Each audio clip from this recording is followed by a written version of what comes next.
Hello everyone, welcome to day 5 of the May Painting Challenge. I have the Swarm Lord here in front of me. So where I'm at, Swarm Lord is built and primed. His base is almost done, he just needs the wash, and he's done. We have the Flying Hive Tyrant. His base was done earlier, he was pretty much built and primed. But we have, bam, we have magnets. So his guns are also built and primed now. I have these little tiny scything talons. I think I've said it before, but if not, just go over it again.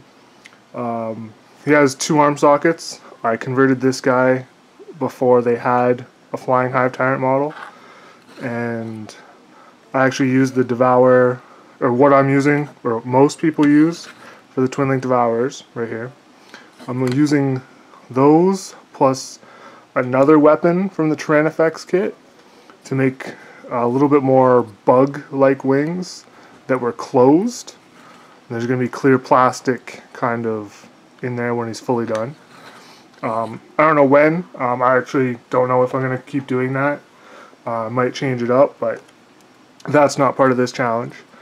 But going with these, he still has 2 arm sockets, and you kind of have to fill them with something.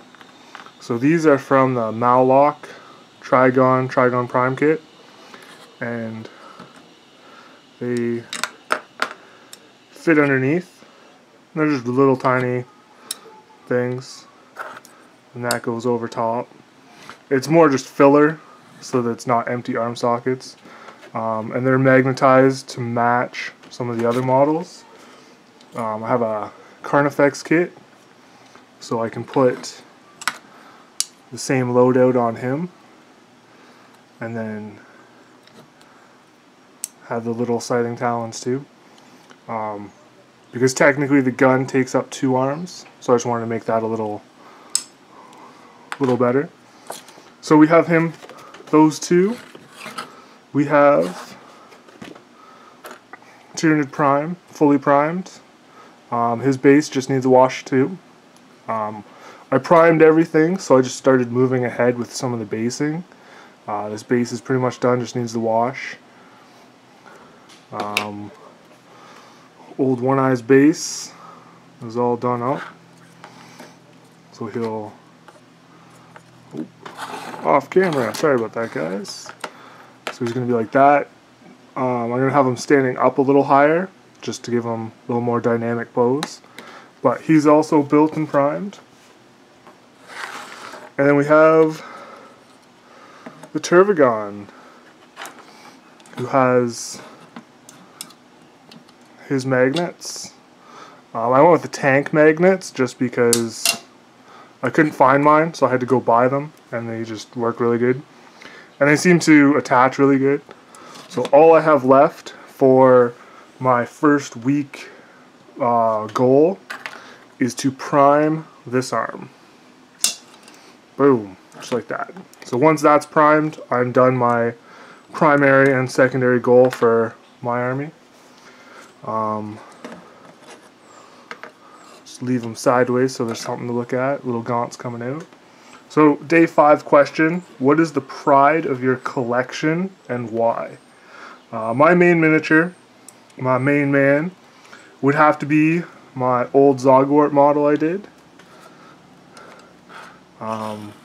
He's not, he's not the best ever. He's, just cool.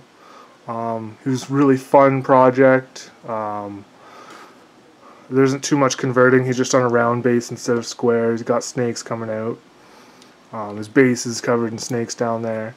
But the main thing is, he was so much fun to build and paint. Just so much fun. Sad he's not in the book anymore, but my friends have decided that as far as campaigns and stuff go, if I want to do some like house rules for them that are within reason, obviously, they would allow me to bring them back. So basically I would take a Weird Boy, add on some extra points, make them one level higher, add on some more extra points, give them a built-in power that can turn characters into squigs. And my friends have agreed to this. Well, some of them might be watching this go, I didn't agree to that. But it's happening. Get over it. But yeah, he's also, once I finished him, it's kind of just been a little bit of a snowball effect. My Tyranids have been getting a lot further along. My Marines, I did the 500 points. The Demons, it basically all started with him. So he's kind of the head guy for that. So that's basically why he's the prime of the collection right now. He's so colorful. Yeah. So my next goal for just what I'm working on is obviously prime this, because then that will finish the goals. And I haven't fully decided whether or not I'm going to airbrush the green base or if I'm just going to go ahead and start painting. The airbrush is faster, especially for just a base coat. And since I have so many things as well, like on the side, I got Raveners, stuff like that, it's all primed. It's just kind of there. So I might airbrush just to get them done quicker, and it's a lot easier and it doesn't really change the outcome of how my color scheme works. The airbrush color I use is very similar to the green base I use. That will also give me more time to spend on the carapace and the highlights, which will be, in the end, a little bit more important. The bases are part of next week's as well, and they're almost done, so I am ahead of schedule, even though I've added on almost like a third layer of projects. Old One Eye is still priority 1, the HQs are still priority 2, and the rest are just kind of as I go fill in. And yeah, so I probably will airbrush just to get that done. I might add some static grass, some phlox, some tufts of grass, all that kind of stuff to the bases. I do have some on some of the other models. It's just more squad based to keep them going. So that's it for this video, and I'll see you tomorrow.